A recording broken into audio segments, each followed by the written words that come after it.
Morning, dear students. So in the last previous video,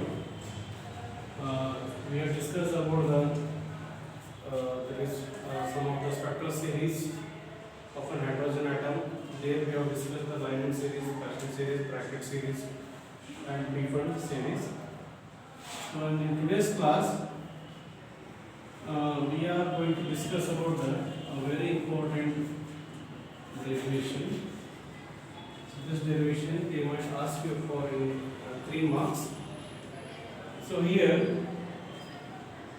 as we have discussed the Bohr's postulates, okay.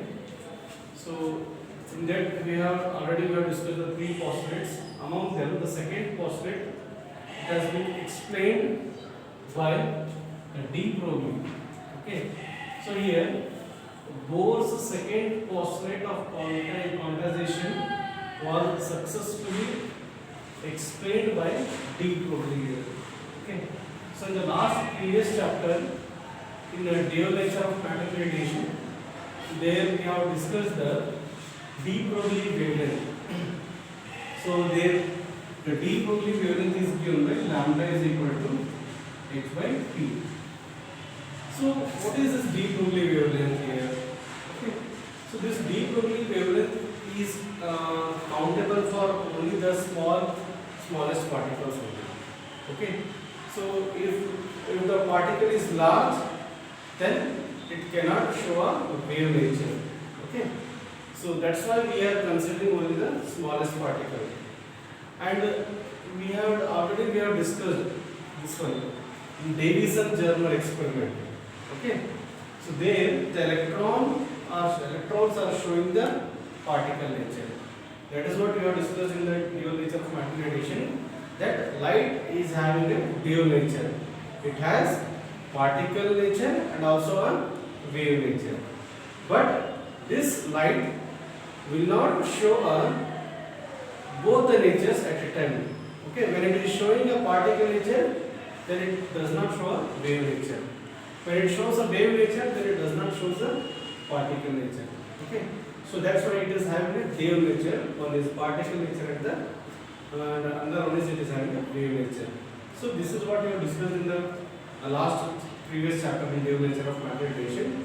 Here, same here, de Broglie is going to explain the Bohr's second postulate successfully.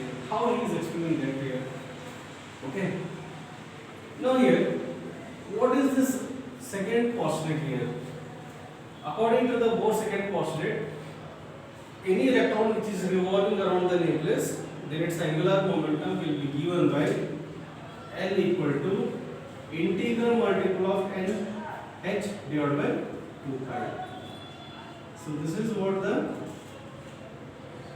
Bohr's second postulate.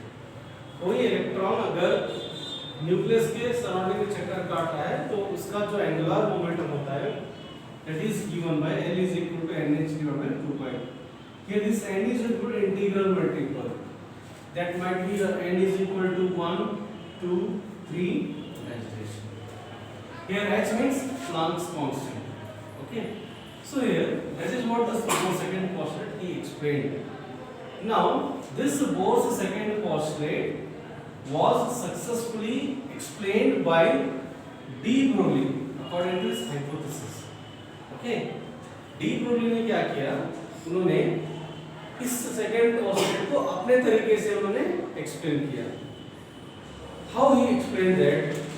Say for example, we are having a string here. हमारे पास एक string है, उसे हम एक rigid support से हमने fix कर दिया ऐसा. We have fixed this one. Okay. Now if I plug this string, then what happens? We are going to observe that some standing waves are going to be formed like this. Right? I think you have experienced this while playing a game in your childhood. Okay? Or I think you have experienced this also when you have fixed a single string at the two ends.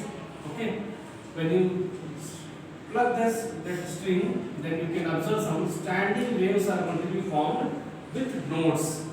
with nodes and antinodes. Nodes means these are the points are called as a nodes, and these are the points are called as a antinodes. Okay, these are some waves are formed here.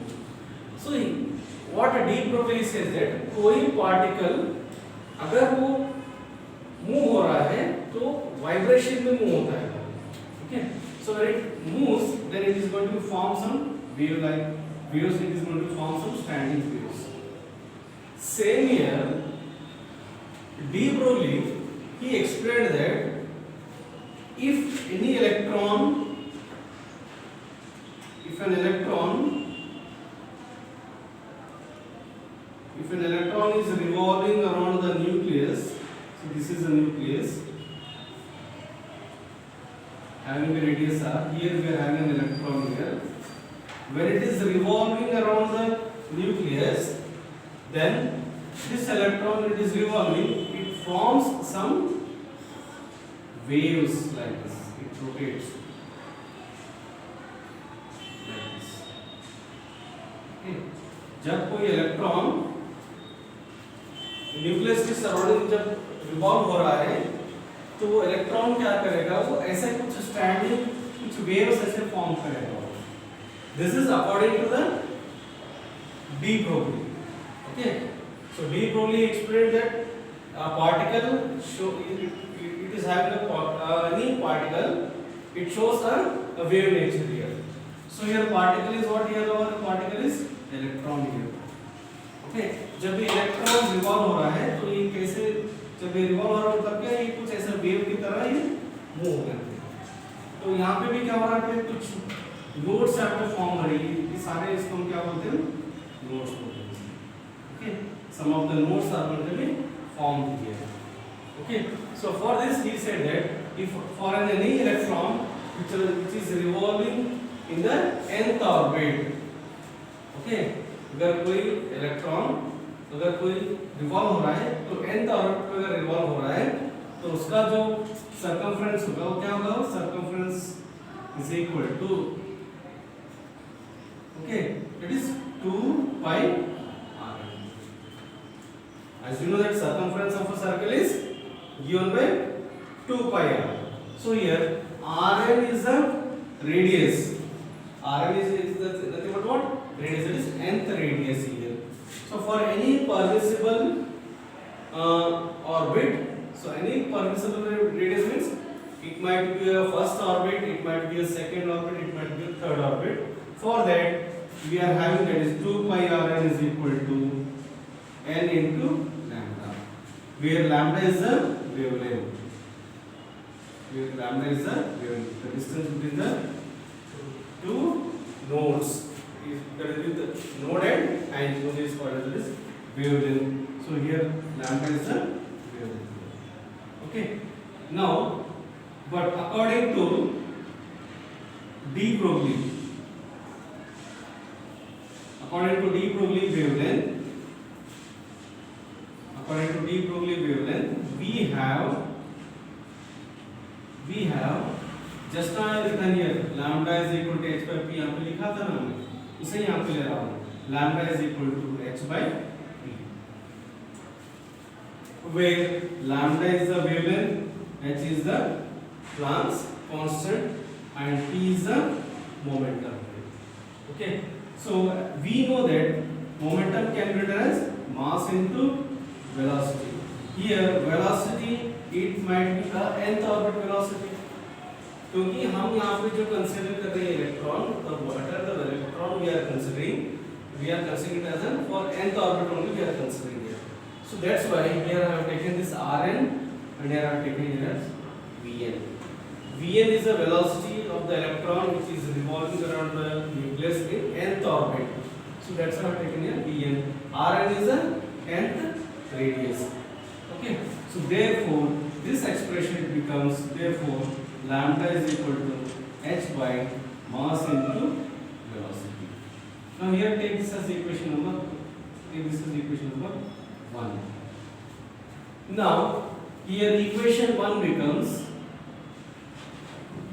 taking this as 2 pi Rn is equal to n into lambda value is how much here? H by mass into velocity. I have substituted this lambda value here. Lambda value is how much here? Lambda is equal to h by mass into velocity. So this value I have substituted here in equation 1. So therefore equation 1 becomes 2 pi r n is equal to n into h by, that is mass into n, velocity of the electron. So therefore this equation becomes, so if I take here mass into velocity into n radius is equal to nh by 2 pi. Okay, so I have taken this 2 pi in the denominator of the RHS side, so h by 2 pi. So here the product of mass into velocity into the radius is given by angular momentum, that is nh divided by 2 pi, because I have breakdown L is nothing but what? Product of mass into velocity into radius is given by this angular momentum.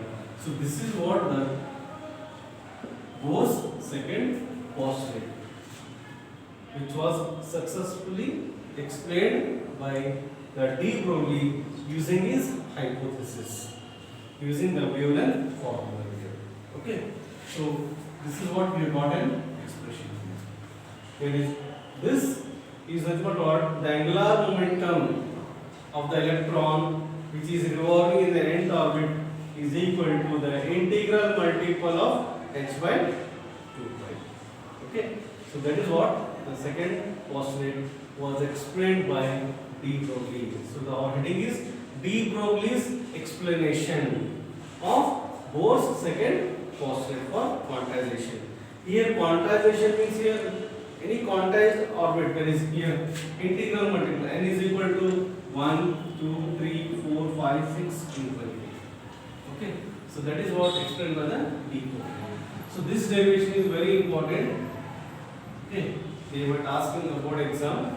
So this derivation you have to practice at least for 5 times because it's very important. So now we are going to move towards the next topic, that is our numericals. Okay, our numericals of this chapter we are going to discuss. Just note down this one.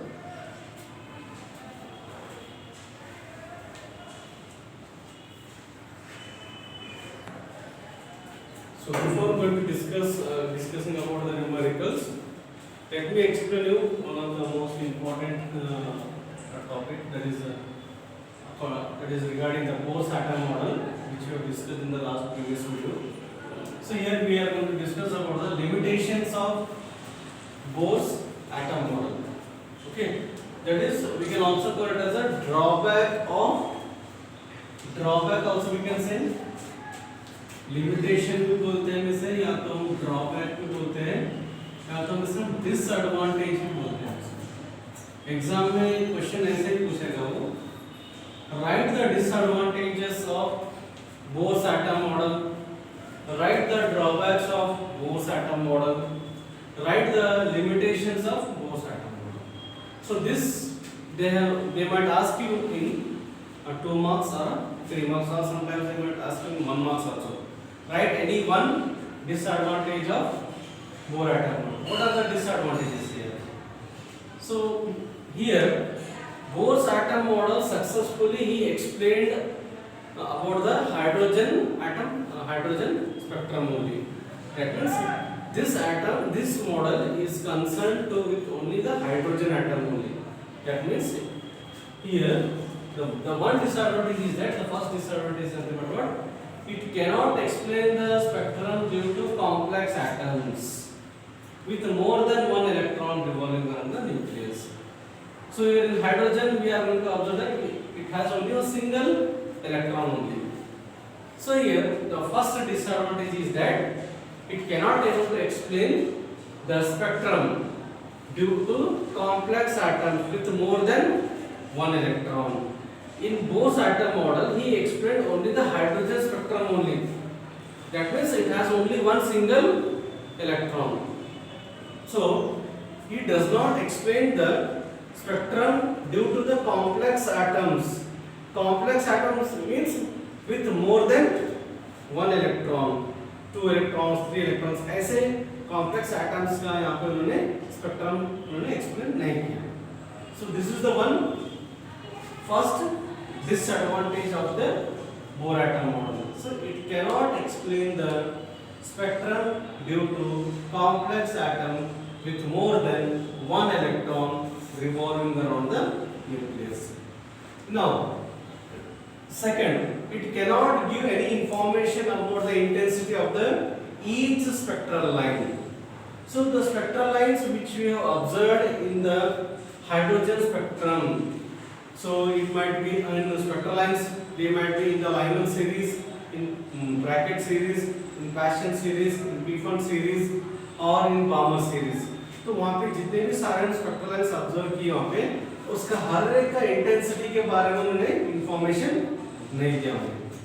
He didn't given any, he cannot explain the information about the intensity of the each spectral line. Okay, so the spectral lines means मैंने आपको बामर series का draw करके बताया था आपको. Okay, ऐसे like spectral, these are the spectral lines with decreasing wavelength. First we have observed the 630 nanometer, next 480, 430, 410. Okay, so you can see the last previous videos there. I explained you the Balmer series spectral series with the decreasing wavelength. First, the which has the highest wavelength, that is the red color, that is H alpha, H beta, H gamma, H delta. Okay, so if we go further, we can see with the decreasing wavelength and these spectral lines we can see nearer to each other.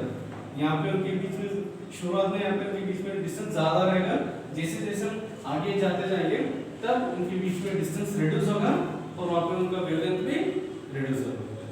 तो यहाँ पे उन्होंने he does not given any information about the intensity of the each spectral line. हर एक का कोई किसी का भी उन्होंने इंटेंसिटी का इंफॉर्मेशन नहीं दिया. This we have discussed. Now next third, it cannot explain the observed fine structure of the spectral lines. Spectral lines का spectral lines हमने जो observe किया वहाँ पे, so उसका हर एक का fine structure के बारे में उन्होंने explain नहीं किया. He didn't given any, he cannot explain the observed fine structure of the spectral lines. हर कोई spectral lines का fine structure का उन्होंने explanation नहीं दिया. This is the third. And the last one is that it cannot explain the phenomenon of splitting up of spectral lines in the presence of magnetic field and in the presence of electric field. That means in Zeeman effect and in Stark effect. So what is this Zeeman effect and what is this Stark effect? You are not having in this in your secondary syllabus. You can see in higher classes. There you can study about the Zeeman effect and the Stark effect. Zeeman effect means it is a phenomenon of splitting up of spectral lines in the presence of magnetic field, and Stark effect means it is the presence of electric field. So this he has not explained in the Bohr's atom model. He could not able to explain the phenomenon of splitting up of spectral lines in the presence of magnetic field and in the presence of electric field. So this is what the disadvantages of the drawbacks of Bohr's atom model or disadvantages of the Bohr's atom model or the limitations of the Bohr's atom model. So these 4 points you should remember. Okay. So in the next class we will discuss the numericals of the atom chapter. Okay. In today's class we will stop here. In the next class we will discuss the numericals. Okay. Thank you.